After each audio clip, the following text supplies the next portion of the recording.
सबसे पहले परम पिता परमेश्वर के प्रणाम। आदि शक्ति मैया भवानी के चरणों में प्रणाम।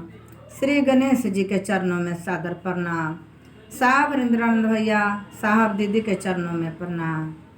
इतना गुरु भाई गुरु दीदी वीडियो के दिख रहा बानी, सबके चरणों में सादर प्रणाम। प्रणाम स्वीकार करें। हे भैया दीदी, शिव कथा लेकर नया आयल बनी। नया कथा आप सबके चैनल पर भेज रहा बानी। चैनल के सब्सक्राइब करें भैया दीदी, नया बनी तो लाइक सब्सक्राइब शेयर जरूर करें। कथा अच्छा लगे तो कमेंट बॉक्स में हर हर महादेव लिख के जरूर भेजें। हे भैया दीदी, शिव कथा के पूरा सुनल जला, अधूरा ना सुनल जला। पूरा सुने तो ज्ञान मिले। ज्ञान मिलने के बाद रुआ कहीं कह सकता नहीं। पूरा कथा सुने तो महादेव गुरु दया बरसाएं। सबका शांति हम दया मांगतनी महादेव जी से कि हे महादेव गुरु, जे भैया दीदी कथा के सुन रहल बानी, देख रहल बानी, सभी भैया दीदी के दया बरसाई, सबके मनोकामना पूरा करी। हे महादेव, सबके कठिनाई दूर करी महादेव गुरु। रोज शरण में हम आस लगौले बानी, विश्वास कैले बानी। बार बार विनती करतनी, 1000 बार विनती करतनी। हमार विनती के स्वीकार करी। सभी भैया दीदी के प्यार दुलार हमरा मिल रहा बा। वीडियो के सभी भैया दीदी देख रहा बानी। महादेव गुरु दया करी कि भैया दीदी लाइक सब्सक्राइब शेयर जरूर करें।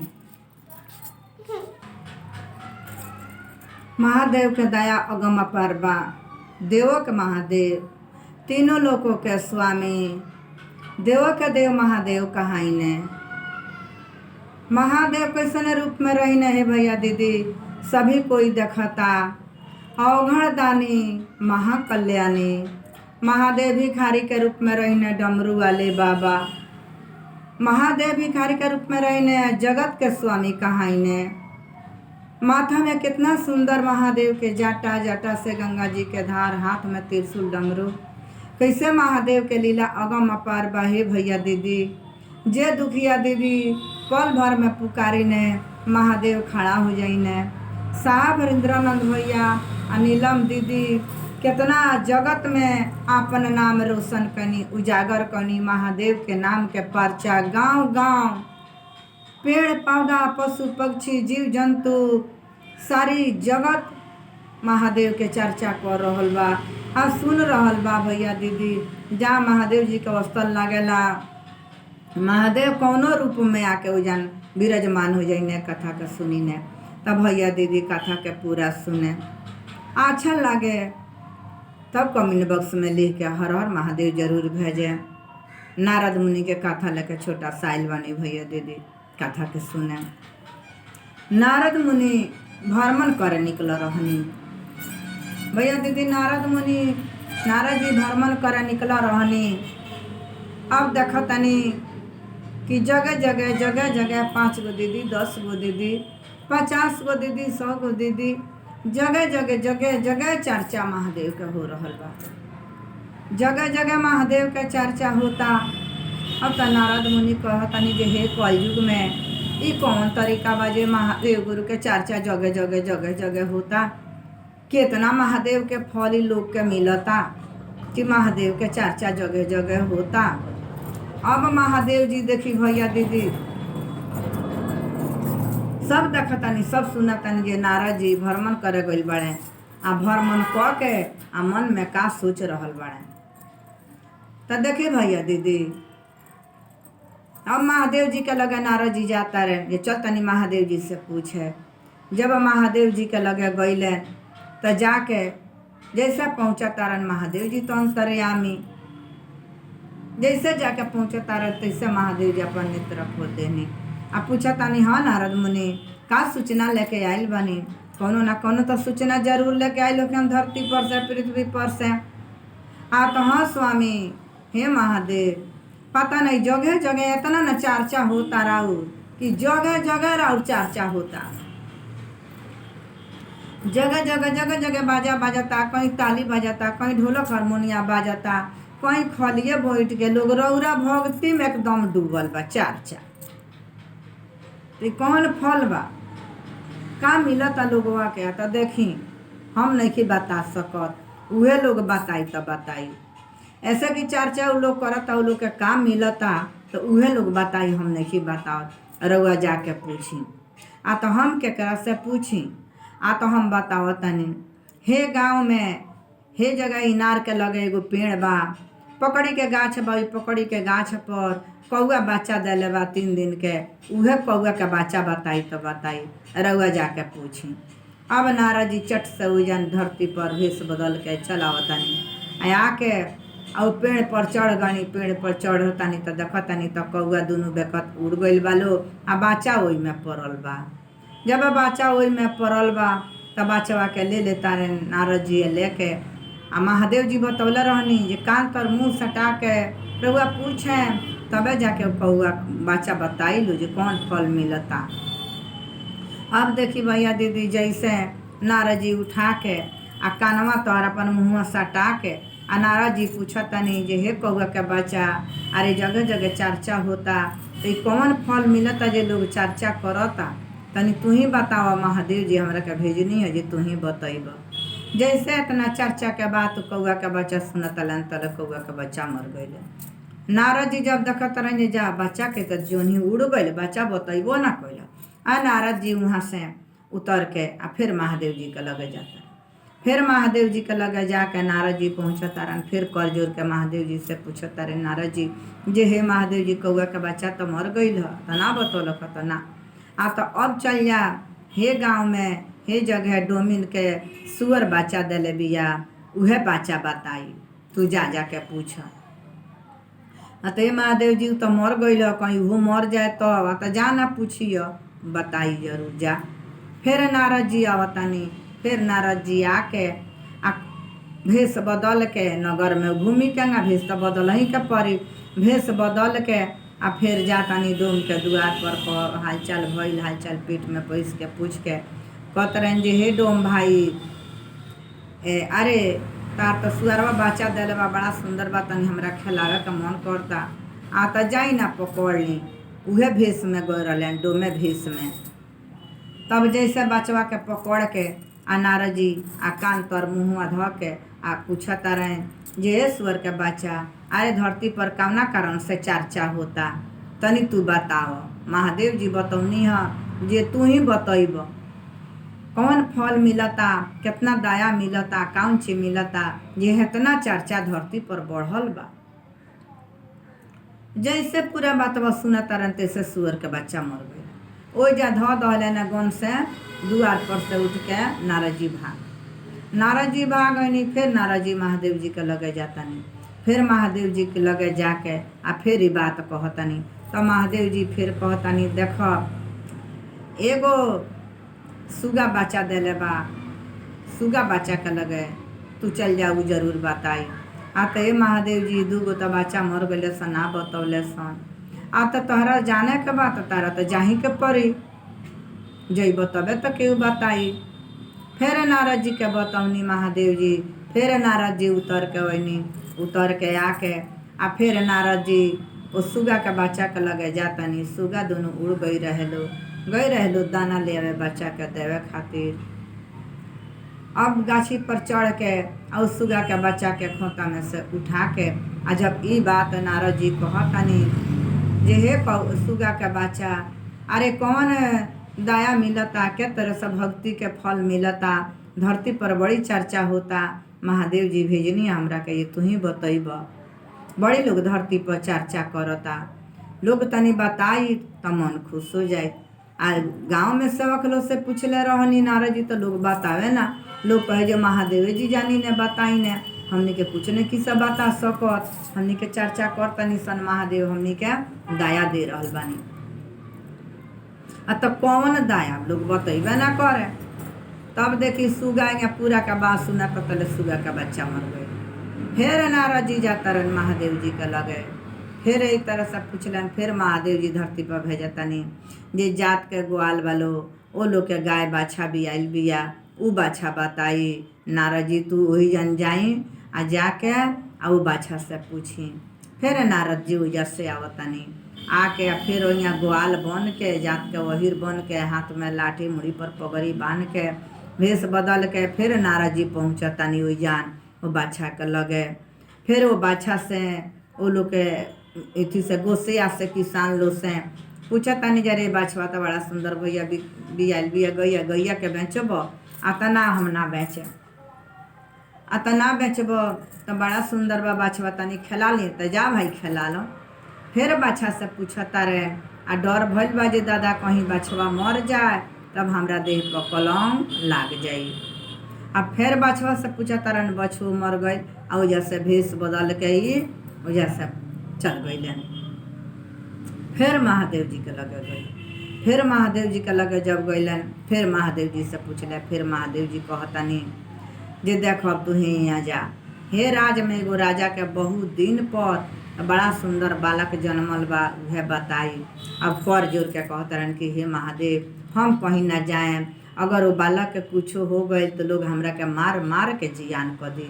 महादेव जी हम ना जाए हमरा के रोगरे बताई तो ना हम नहीं बता सकत नारद जी ये पंच चर्चा करता आ पंच के मिलता उहे बताई तो बताई हम नहीं बता सकत। हम जानते नहीं जे केकरा का मिलता जंगा जे करता ओकरा मिल रहल बा। तू जा नारद जी जा राजा के बेटा जरूर बतैहन तू जा। फिर नारद जी वजह से अवतारण नारद जी आके और राज में बड़ा सुंदर ब्राह्मण के भेष ध के पुरनिया के भेष ध के जयकार लगावते आ गईलें राजा के अथी में दुआरी पर। जब राजा के दुआरी पर गईलें तो जाके और जब पूछता रहन जे दरबार में बड़ा सुंदर बच्चा जन्मल बाड़न बड़ी नगर में मार खुशियाँ लोग मनावता तनी राजा साहब से हम भेंट कर लेती तो तनी हमरा बड़ा खुशी मिली तो बड़ा खुशी बरसता है नगर में। आ तो हाँ पंडित जी रौरा रुकी हम बुला के ले आवतानी चाहे सूचना लेके आवतानी। वजन के सिपाही गइल लो राजा साहब से कहल लो तो राजा साहब कहता रहन अरे भाग हमार कि हमरा द्वार पर ऋषि मुनि आयल बड़न आ हमार बेटा जन्मल बड़न बुला के ले आओ लोगन तनी नाम करन इनका से देखवाई आ पूछवाई। हम तो सोचते रहनी हम जे ब्राह्मण के बुला के ले आके आ नाम इनकर देखवावल जाई जन्म कुंडली बनवावल जाई। देखी भैया दीदी महादेव जौन करीने बड़ा बढ़िया करीने हंसाई ने ऊ है आ रोआई ने ऊ है।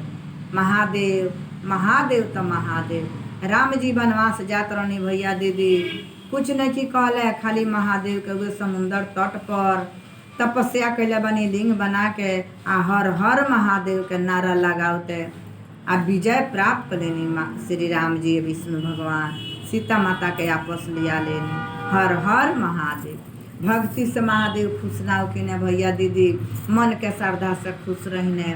मन के अगर श्रद्धा लगन अगर गुनाह पर ना चले सत राह पर चले जहाँ पुकारल जाए तहें महादेव खड़ा हो जाए।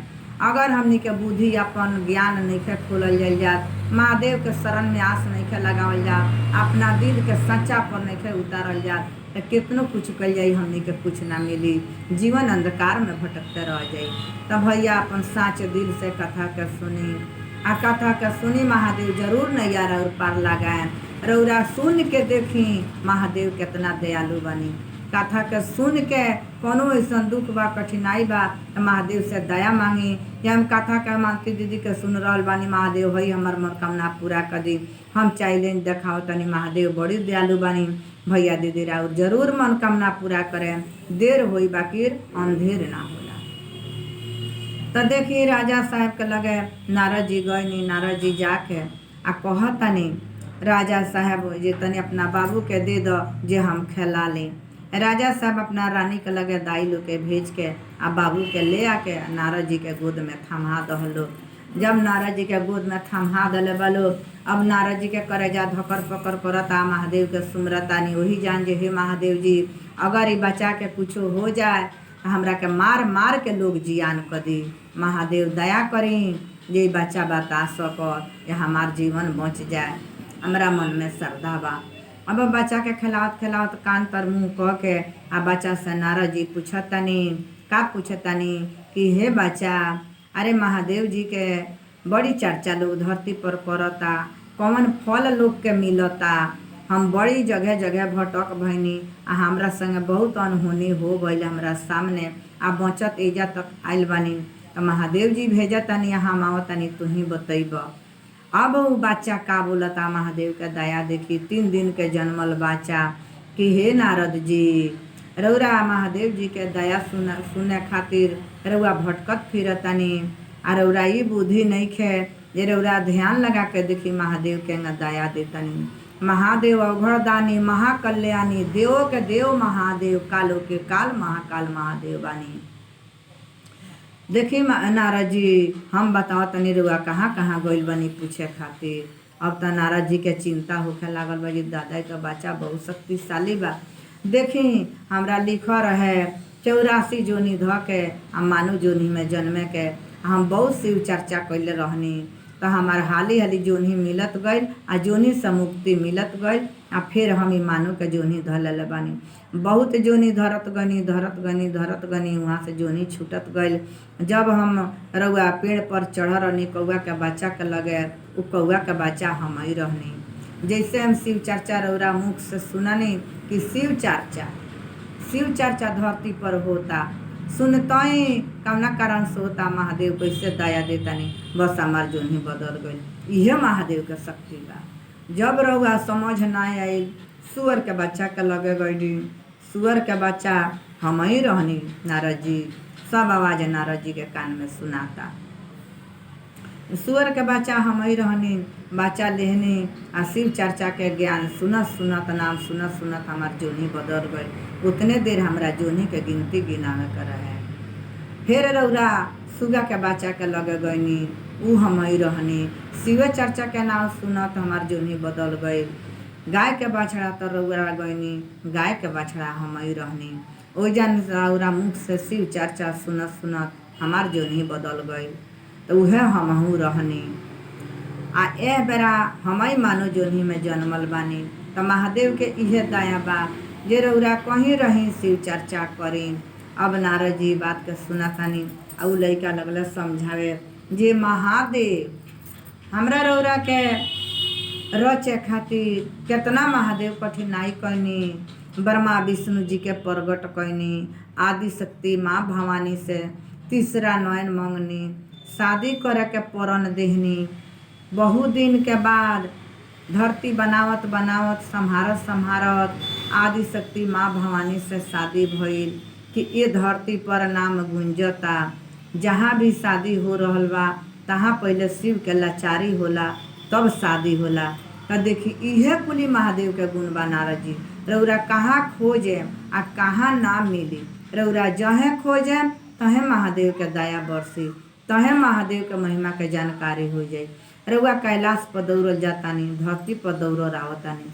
अब ओजन वो बालक के का कैलन जे गोद में सुता रहलन आ सुता के आ बालक के गोड़ पर नारद जी गिर गइले। बालक के गोड़ पर नारद जी गिर के आ माफ़ी मंगलन जे हे बालक हमरा गलती के माफ़ कर द। अब हमरा महादेव जी के रहस्य के पता लागल। तो देखी भैया दीदी कथा जब पूरा सुने तब जानकारी हुई कि एक कथा में महादेव के रहस्य कैसन बा। कितना सुंदर कथा बा कितना सुंदर महादेव के कहानी बा। डेग डेग पर महादेव में भिनी ना 3 सूत के नियम के पालन करी ना भैया दीदी। बस वो में ना और डिप्टी अकाज होखे के बा ना और काम अकाज होखे के बा। हाथ से अपन काम करत रही पैर से अपन डिप्टी पर चलत रही खेत में जात रही खरिहान में जात रही अपन चलत रही अपना दिल में महादेव के उतारत रही। कोई दीदी भैया भेंटाता नहीं 2 टूम महादेव के बात बतिया ली 2 टूम समय निकाल के थोड़ा सा यूट्यूब चैनल के माध्यम से हमनी के कथा के थोड़ा सा सुन ली भजन भी डलाइल बा। भैया दीदी बहुत महादेव महान बानी जकरा पर आपन चुम्बक भेज देवेनी महादेव के लगन में महादेव के चरण में वो आदमी जाके पहुँच जाला। महादेव जकरा के अपन चेला बना लीने कई तरह के एकर बुद्धि बा कई तरह के एकर रहस्य बा कई तरह के धरती पर भक्ति बा। ई नइखे जे भैया दीदी खाली शिव चर्चा बा अनेकों प्रकार से महादेव के शरण में लोग जाके पहुँच जाता।